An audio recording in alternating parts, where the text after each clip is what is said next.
কিন্তু শুধু মন থেকেই বলেনি যে খলাকতানি মিন নার ওয়া খলাকতাহু মিন তিন, আমি কেন তাকে সাজদা করব আদমকে, আদম তো মাটির তৈরি আর আমি তো আগুনের তৈরি। এটা ইবলিসের শুধু মৌখিক স্টেটমেন্ট ছিল না, কারণ কি ছিল? আবা ওয়াস্তাকবার, সে উদ্ধত হয়েছিল, অহংকার প্রদর্শন করেছিল ভিতর থেকে। ইন্টারনালি সে অহংকারী ছিল, সে আন্ডার এস্টিমেট করে কথাটা বলেছে, শুধু মৌখিকভাবে বলে নাই। কিন্তু ঠিক এই ব্যক্তির ঘটনা এমনই, সে মন থেকে অহংকারী হয়ে উঠেছিল, যদিও বা সে আবেদ ছিল। এখানে আমরা যারা প্র্যাকটিসিং মুসলিম হওয়ার চেষ্টা করছি, আমাদের জন্য এখানে নিদর্শন আছে।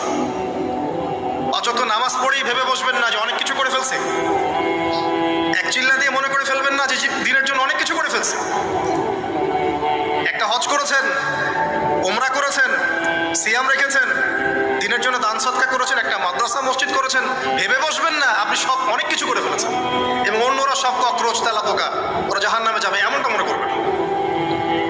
জানি না আমরা যে কার আমলের কতটুকু আল্লাহর কাছে কবুল হচ্ছে। তো এখানে এই ব্যক্তির সমস্যা ছিল এই, সে নিজের আমলটাকে অনেক ভারী মনে করছিল এবং সে স্টেটমেন্ট দিয়ে ফেললো যে তোকে আল্লাহ পাক মাফ করবে না। এই একটা কথা মন থেকে বলার কারণে তার ইহকাল পরকাল দুটা বরবাদ হয়ে গেল, সে জাহান্নামে চলে গেল। ঠিক আরেক ব্যক্তির ঘটনা আছে এমন, এগুলো সবগুলো রেফারেন্স আছে। এক ব্যক্তি প্রচুর ইবাদত করত, আল্লাহ পাক তার ইবাদত করার জন্যে পাহাড়ের চূড়ায় একটা সুন্দর ব্যবস্থাও করে দিয়েছিলেন, সেখানে ডালিম গাছ হতো, ঝর্ণা আসতো, খাবারের কোনো অভাব নাই। হাদিসে এসেছে 500 বছর সে ইবাদত করেছে। কত বছর? কিয়ামতের মাঠে এই ব্যক্তির অবস্থা এমন হবে, তাকে জান্নাতে প্রবেশ করানোর জন্য নিয়ে যেতে বলা হবে, যাও আমার রহমতে জান্নাতে চলে যাও। আল্লাহ পাক তাকে কথাটা বলবেন, কিন্তু এই ব্যক্তি বলবে আমার আমলের কারণে, আল্লাহ পাক বলবেন আমার রহমতে জান্নাতে চলে যাও। ব্যক্তি বলবে আমার আমলের কারণে। আল্লাহ রাব্বুল আলামিন তখন তাকে দেওয়া সমস্ত নেয়ামতগুলোকে এক পাল্লায় করবেন আর তার সমস্ত আমলকে আরেক পাল্লায় করবেন। একটা চোখের যে নেয়ামত আল্লাহ পাকের, সমস্ত আমলও 500 বছরের ইবাদত এতটুকু হয়নি। তারপর তাকে বলা হবে ওকে জাহান্নামে নিয়ে যাও। এবার জাহান্নামে যাওয়ার সময় সে বলবে আল্লাহ তোমার রহমতে আমাকে মাফ করে দাও। তখন আল্লাহ পাক তাকে আবার ডেকে নিয়ে আসবে, বলবেন যে তোমাকে যে আমি ইবাদত করার জায়গা করে দিয়েছিলাম, এটা কি তুমি নিজে করেছো না আমি করেছি? সে বলবে আপনি করেছেন। তোমাকে যে আমি সৃষ্টি করেছিলাম, তখন কি তুমি কোনো আমল করেছিলে? বলবে না। তাহলে তোমাকে যে সৃষ্টি করেছি আমি, এটা কি তোমার আমলের কারণে? না। তোমাকে সারা দুনিয়াতে এত নিয়ামত দিয়েছি, এটা কি তোমার আমলের কারণে? সে বলবে না। তখন তাকে জান্নাতে প্রবেশ করানো হবে। কিয়ামতের মাঠে এমন অনেক ঘটনা ঘটবে যেটা আমাদের চিন্তার বাইরে। আরেকজন ব্যক্তিকে ডেকে আনা হবে, যে ব্যক্তি একটা দুটা নয় বরং 100টা খুন করেছে। সে 99 জন মানুষকে হত্যা করার পর ফতোয়া খুঁজে বেড়াচ্ছিল যে আমার তওবা কবুল হবে কিনা। একজন আবেদের কাছে গিয়েছে। আবেদ আর আলেম কিন্তু এক জিনিস না। আবেদ মানে যে প্রচুর ইবাদত করে, তার জ্ঞান কম, সে শুধু জানে কিভাবে ইবাদত করতে হয়। আলেম হচ্ছে সে যে শরীয়তের গভীর জ্ঞান জানে, আবার ইবাদতও করে। আবার যারা জ্ঞান আছে আমল নাই, সেও কিন্তু প্রকৃত আলেম না। প্রচুর জ্ঞান আছে কিন্তু জ্ঞান অনুযায়ী আমল করে না, সেও কিন্তু প্রকৃত আলেম নন। এবার আসেন, তো এই আবেদের কাছে গিয়ে সে বলছে আমার কি ক্ষমা হবে? আমি 99টা খুন করেছি। সে বলল তোমার আবার ক্ষমা? তোমার ক্ষমা নাই। তখন এই ব্যক্তি এই আবেদকে হত্যা করে 100টা খুন পূর্ণ করলো, ওকেও সে মেরে ফেলছে। আমার ক্ষমাই হবে না তো তোর বেঁচে থাকার কি দরকার, তুইও মর। এই ব্যক্তির মধ্যে একটা চেতনা তৈরি করলেন যে আমাকে তওবা করতে হবে। সে তখন সার্চ করতে লাগলো আরো কোনো আলেম আছে কিনা। এরপর অনেক দূরে একজন আলেমের সন্ধান পাওয়া গেল। সে সেখানে গেল, তাকে গিয়ে বলল আমার কি ক্ষমা হবে?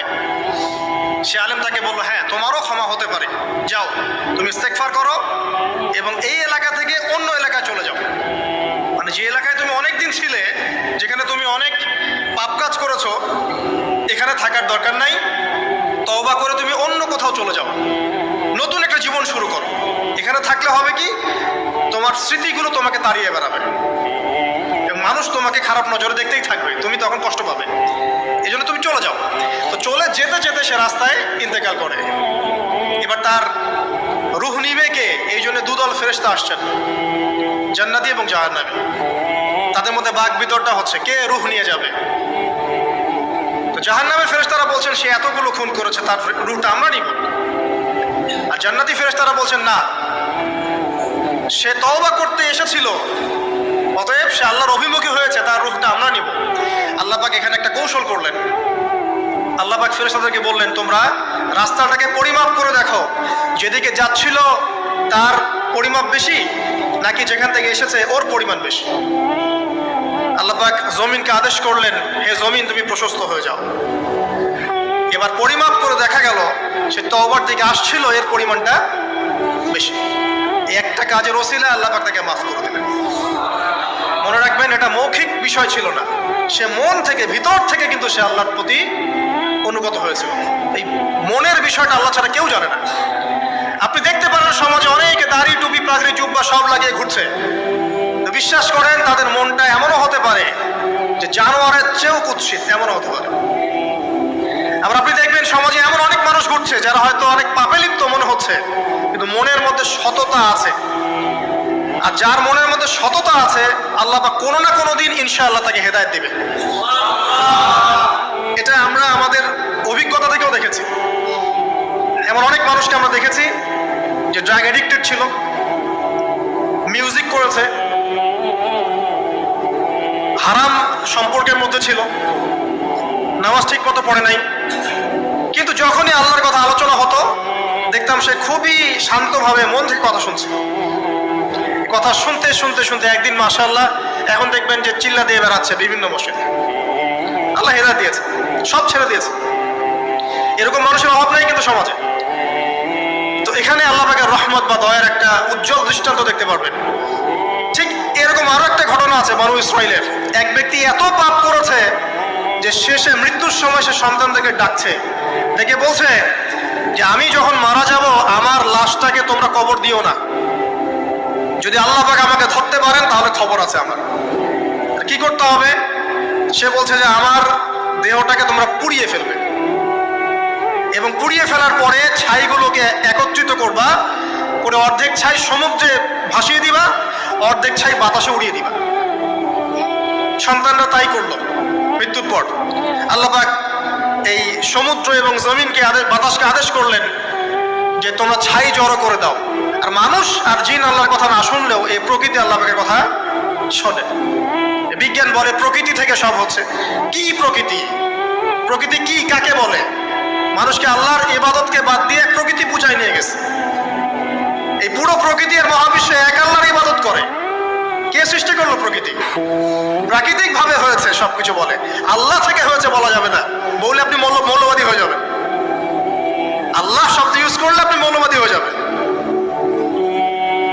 ধর্মতাত্ত্বিক শব্দগুলোকে আস্তে আস্তে উঠিয়ে দেওয়া হয়েছে। দেখবেন যুক্তি, বিজ্ঞান, দার্শনিক শব্দগুলোকে আনা হয়েছে।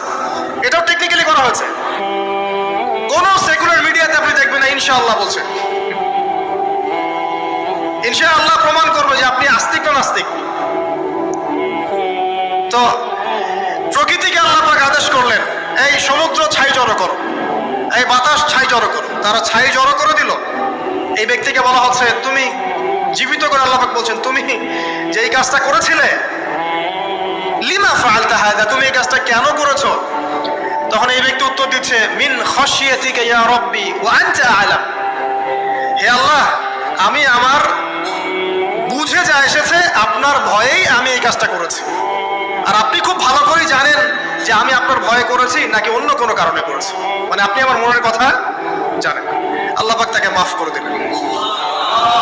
আপনাদেরকে আমি সেই ব্যভিচারী মহিলার কথাও মনে করাই, যে ছিল একজন প্রস্টিটিউট মহিলা, পতিতা, যেটা আমরা বলি সমাজের ভাষায়। যদি এখন নতুন শব্দ এসেছে সেক্স ওয়ার্কার বা যৌনকর্মী, এবং এগুলোকে আমরা এখন প্রমোট করছি। আমরা এখন অশ্লীলতাকে প্রমোট করছি। এই কথা বলতে আমাদের বুক কাঁপা উচিত নয় যে আমরা এখন অশ্লীলতাকে প্রমোট করছি। আমরা এখন কাপড় খোলার সংস্কৃতির দিকে যাচ্ছি। যে কাপড় খুলে দিয়েছিল ইবলিস, ইবলিস আমাদের বাবা মার কাপড় জান্নাতে খুলে দিয়েছিল। এটা কি জানেন? ফল খাওয়ার পরে এই ফল খেতে কে প্রলুব্ধ করেছে? ইবলিস। গাছের কাছে গিয়ে ফল ভক্ষণ করার পর সর্বপ্রথম আমাদের পিতামাতার গা থেকে কাপড় খুলে পড়ে গেছে। আমাদের পিতামাতাকে মহাবিশ্বে নগ্ন করে দিয়েছে ইবলিস, আর তার অনুসারীরা এই জমিনে আদম সন্তানদেরকে নগ্ন করছে এখন। অতএব এই যে একটা ট্রেন্ড এখন চলছে, দেখবেন হারাম রিলেশনশিপকে মিডিয়ার মধ্য দিয়ে প্রমোট করা হচ্ছে, মনে হয় একটা স্বাভাবিক বিষয়, কোনো বিষয় না এটা, যে কেউ জেনাই করতে পারে, জেনা পর্ন খুব নর্মাল।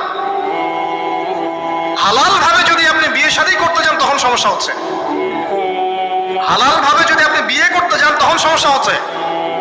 হারাম ভাবে আপনি যা ইচ্ছা তাই করতে পারেন, সমাজে কেউ কিছু বলছে না, এখন বলছে এগুলো স্বাধীনতা।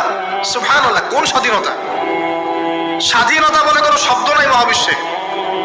এই পুরো বিশ্বের সমস্ত মানুষ আল্লাহর অধীনে পরাধীন। এই বিশ্বে যত মানুষ বসবাস করছে এখন, এরা কেউই স্বাধীন নয়, না কেউ স্বাধীন ছিল, না আছে, না থাকবে। সবাই আল্লাহ পাকের দাসত্বের অধীনে পরাধীন। স্বাধীন সেই এই পৃথিবীতে যে ব্যক্তি শয়তানের তাবেদারি করে, ও নফসের তাবেদারি করে, ও তো স্বাধীন, যা ইচ্ছা তাই করতে পারে। এই যে অশ্লীলতার প্রমোটিংটা চলছে, এটাকে পারিবারিকভাবে বন্ধ করতে হবে। আল্লাহ পাক আমাদেরকে বোঝার তৌফিক দান করুন। এগুলো যত বাড়বে সমাজে মহামারী আসবে, দেখে নিয়ে মহামারী আসবে, দুর্ভিক্ষ আসবে, সমাজে এমন সব রোগ ব্যাধির জন্ম হবে যেগুলো নামও শোনে নেই মানুষ কখনো, এবং সামনে ভূমিধস অপেক্ষা করছে, এগুলো আসবে। যাই হোক, ওই মহিলা, যে ব্যক্তি একজন যৌনকর্মী ছিল, বা যেটা আমরা বলি ব্যভিচারিণী মহিলা ছিল, একটা কুকুরকে দেখেছে সে পানি পান করার জন্য তৃষ্ণার্ত, সে এটাতে মায়া করে, দয়া করে তার মোজাটাকে নামিয়ে এই কূপ থেকে পানি উঠিয়ে কুকুরকে পান করিয়েছে।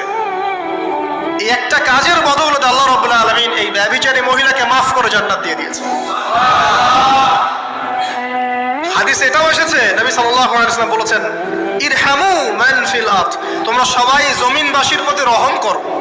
জমিনে মুসলিমই থাকতে হবে, তাদের প্রতি রহম করতে হবে এমন নয়, জমিনবাসী যারাই আছে সবার প্রতি রহম করো, জাতি ধর্ম বর্ণ নির্বিশেষে। এমনকি পশু পাখির প্রতিও দয়া করো। ইরহামু মান ফিল আরদ, জমিনে যারা আছে সবার প্রতি রহম করো। ইয়ারহামুকুম মান ফিস সামা, যিনি আসমানে আছেন তিনি তোমাদের প্রতি রহম করবেন ইনশাআল্লাহ। ইসলাম এই কথাগুলো বলেছে 1400 বছর আগে। আজকের এই বিশ্বের সোকল্ড এই মডার্ন বিশ্বে, যেখানে মানুষের রক্তের কোনো দাম নাই, সেখানে ইসলাম পশু পাখির অধিকার নিয়ে কথা বলেছে 1400 বছর আগে। কাদেরকে কি শিখাতে আসেন? কোরআন এবং সুন্নাহর বাইরে অভ্রান্ত সত্যের কোনো উৎস আছে? এখানে যা আছে তাই চূড়ান্ত। মানতে চাইলে মানেন, না মানতে চাইলে জাহান্নামে যান, কেউ তো বাধ্য করছে না। লাকুম দীনুকুম ওয়ালিয়া দিন। আল্লাহ পাকের রহমত দেখেন। আরেকটা ঘটনা আছে এমন, একটা বিড়ালকে বেঁধে রেখেছিল এক মহিলা, খাবার দেয় নাই, কষ্ট দিয়েছে। একটা বিড়ালকে খাবার না দিয়ে কষ্ট দেওয়ার কারণে এই মহিলাকে আল্লাহ পাক জাহান্নামে পাঠিয়েছে। এরকম কত ঘটনা আছে, এই ঘটনাগুলো হাদিসের পাতায় বর্ণিত আছে। কোরআনে কি বলছে দেখুন। কোরআনের আমি কয়েকটা পয়েন্ট আপনাদেরকে খালি বলছি, এটা নিয়ে আমি সকালে ভাবছিলাম। আল্লাহ পাক আদম আলাইহিস সালামকে সৃষ্টি করেছেন আমরা সবাই জানি, কিন্তু আল্লাহ পাক সূরা সাদের মধ্যে বলছেন ইবলিসকে, হে ইবলিস, তোমাকে কিসে বারণ করলো আদমকে সিজদা করতে, যে আদমকে আমি নিজের হাত দিয়ে সৃষ্টি করেছি। আল্লাহ রাব্বুল আলামিন যে আমাদেরকে এত যত্ন করে ভালোবেসে সৃষ্টি করেছেন, এটা কি আল্লাহ পাকের দয়ার নিদর্শন নয়? মহাবিশ্বের অন্য কোন মাখলুক সৃষ্টির ব্যাপারে আল্লাহ পাক বলেন নাই খলাকতু বিয়াদাই, আমি নিজ হাতে তাকে সৃষ্টি করেছি। শুধু সৃষ্টি নয়, সৃষ্টি করার পর আল্লাহ পাক তাকে সমস্ত নাম শিক্ষা দিয়েছেন। এই যে জ্ঞান শিক্ষা দেওয়া, জ্ঞান, এটা আল্লাহ পাকের সবচেয়ে বড় নিদর্শনগুলোর মধ্যে অন্যতম। এবং আল্লাহ পাকের সবচেয়ে বড় দয়া, আমার মত এটা, মানব জাতির উপরে আল্লাহ পাকের সবচেয়ে বড় দয়াটা হচ্ছে কি জানেন? আল্লাহ পাক আমাদেরকে জ্ঞান শিক্ষা দিয়েছেন, ওহী নাজিল করেছেন। এটা সব কিছুর ঊর্ধ্বে। কারণ আপনি তওবা করবেন,